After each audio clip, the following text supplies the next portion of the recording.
Focus on the declaration of state of emergency in 3 states in Nigeria. We're joined now by Mr. Kenneth Odidika, who is a legal practitioner. Thank you for coming on today. Thank you very much for having me. Well, yes, we've seen this declaration now, but interestingly, what seems different from the previous ones that we've had was that the governors will remain while the state of emergency also takes effect. How do you see that? Thank you very much. This shows actually that to some extent, or to a large extent, President Jonatha seems to be trying to practice democracy. One thing we have to know is that there must be information available to the president that you and I don't have. Yeah. He gets from police, he gets from SSS, he gets from defense, and everybody as the commander-in-chief. Now, based on the information he has, he decides how to apply the information to the security or towards securing the country. Now, he could have acted like a soldier and said, look, those 3 states, and even more states, the administrations are compromised, so they should get out of the way. And he would appoint administrators as former President Obasanjo did. But here is this thorough civilian, pure civilian, a Democrat. Now looking at this and say, look, I don't have to go this far. This can remain in place while I fortify the security. That, to my mind, seems to be what he has done. You know, that's the understanding a whole lot of people didn't get. But now you just highlighted it because they thought, they say we'll learn from history, we'll learn from the past. And people are trying to look at what happened then in Plateau State and what former President Obasanjo did. And so that is why they're trying to fault all of this. But if you look at Kano, which Professor Odidika has also mentioned, he wonders why Kano was not included in all of this. Well, I would also wonder. However, like I said, there's information he has we don't have. And again, you see, these 3 states that the president declared state of emergency in are border states. So it's easy for some of, most of these elements that carry out this bastardly acts are not Nigerians. They infiltrate Nigeria. I mean, they just cross over. If you say infiltration, to look like it's difficult for them, they just cross over. So these are border states. Kano, I don't think is a border state. Good. A few things have happened in Kano. In fact, at the time, people from my part of the country were calling for everybody's head. However, there must be a reason for the president to have left out Kano, or Bauchi, and then concentrate on only these 3 states. One thing that comes to mind easily is this issue of the 3 of them being border. And it was very important because, yesterday we had a guest who said, look, this is not just about these people who are crossing over, it's about the nation.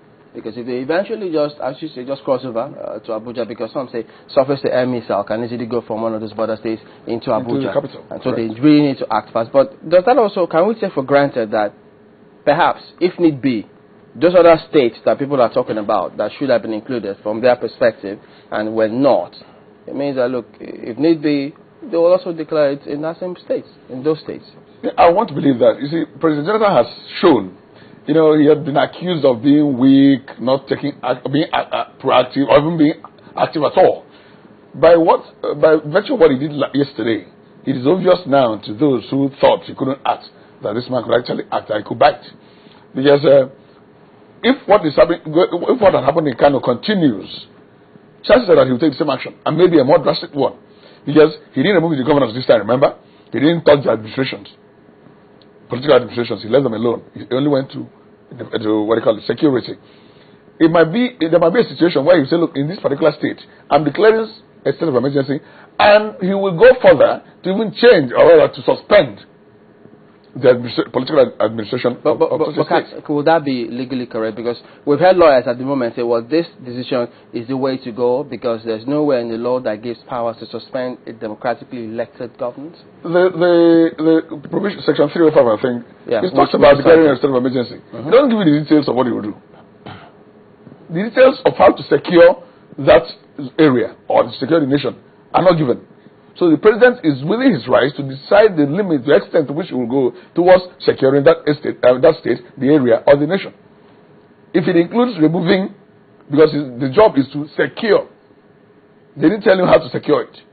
So he determines how to go ahead to secure it. Even he said directive has been given to Chief of Defense Staff. Yeah. He didn't tell us the clear directives. He just said, move troops. That cannot be all. That cannot be all. There must be some other details. Yeah, but he can then tell the National Assembly what and what, or how they want to do it? Well, I don't know if such details are even the ones that are supposed to give. But the National Assembly is supposed to ratify this within 2 days. Yes, but not. He may not have to give them all the details. Okay. What he needs to tell them is that I proclaim. In fact, he needs to send, not just say, that proclamation should go to National Assembly. Okay, he should write yes, so they will see what he had proclaimed officially, not just on television. Okay. So normally, so they will now pass it or not pass it.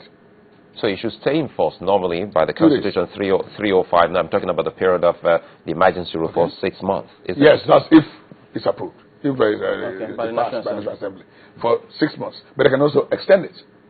It's not automatic that it will lapse. It can be extended by the same National Assembly. So when there's no improvement in that particular in the situation, then there's an extension. Yes, they can extend it. Sorry, Chamberlain. In all of this, when we talk about the legislative arm of that particular of those states, one wonders if the constitution guiding that particular state still operates in an emergency rule. Guiding the state? Yes. Of course, the governor is still there, performing his functions as governor, and with his whole team. So the constitution is still in place there. So you don't see a clash? I don't see any clash. It can jeopardize what the military will be doing there because President said cooperate with them. That is to say, there is a situation which every state I'm sure has a state security council, where the governor is, the director of SS for that state is, commissioner of police is. They have members. Now, what has happened now is, look, that your state security council has been beefed up. In fact, right now it is who the chief of defense staff sends there to be in charge that will coordinate the security of the place in cooperation with the political power that is there, being the governor, because the governor has executive powers. So that's why the president said that the political powers there should cooperate with this bill that he has sent in. What it means is that if you are now found to be the cause in the will of sorting out the security issues there, you might not have to be removed. Because we imagine that, of course. We imagine that the governors themselves want peace and security in this area. Why wouldn't they? But if you look at the way these things have gone now, we also have people asking, now, the source of this armory, they also need to track it down. If you go to the source of armory, then you're talking about Nigeria in general. I mean, the issue of Nigeria. You see, our default mode as Nigerians is fraud. Wow. Default mode, yes. When they say it's Nigeria, we start making noise. That is our default mode, fraud. These arms and ammunition do not. I heard you asking the prof about spiritual powers. They're not invisible. They don't come to Nigeria and then materialize. They are brought in through our borders. And I can assure you some of the borders are not even the one we're talking about coming through Yobe and Adamawa. I'm talking about through our ports.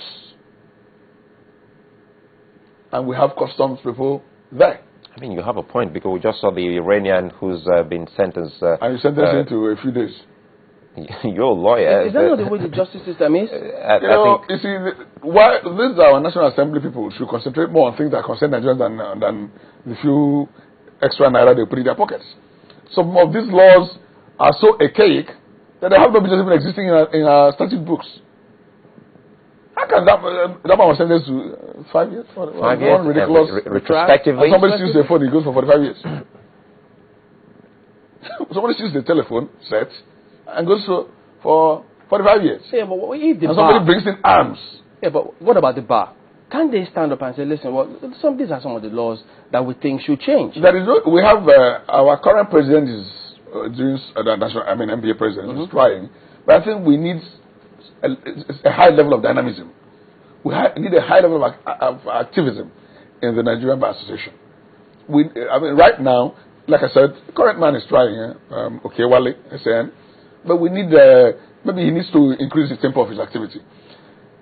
When we get to some other things, we will discuss that. But currently, all I say for that on that is that we need a higher level of. You know, because institutions of government need to complement themselves. Correct. So now that the executive has taken this move, we need to see a justice system, because Professor Odekunle highlighted that much, that you need to see a justice system that delivers justice, dispenses justice almost immediately. Yeah, you see, when you go to the justice system, and I think we've gone into it, you can only give what you have. Now, who are the lawyers? We have a lot of good judges, and we have some that are not good. And I'm not talking about just fraud now. We have some judges that are not knowledgeable. Judges that are not knowledgeable? Yes. How? We have some lawyers who just managed to pass law, who just managed to, I don't know whether you had the money to pass, and got called to bar, and say they were in practice, and then they get appointed to judges.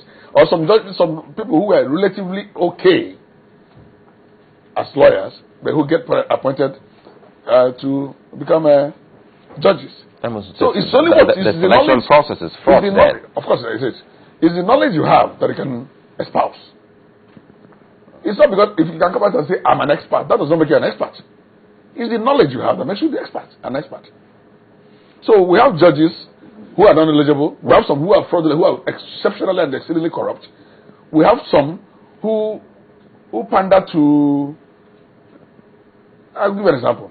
I was in court before a judge, and two senior advocates denied service from my firm. And I stood up to tell the judge that in my over 30 years of law practice, I have never lied to a judge. And the judge, because I had already noticed certain affinity between him and one of the ACN, one of the senior advocates, said that was making denigrating and derogatory remarks on me. That it doesn't matter if I've been in practice for 100 years. After all, when he was in practice, about 26 years. So first of all, you can see immediately there's an inferiority complex, because he's, first of all, junior to me, and obviously not as knowledgeable as he ought to be. And eventually,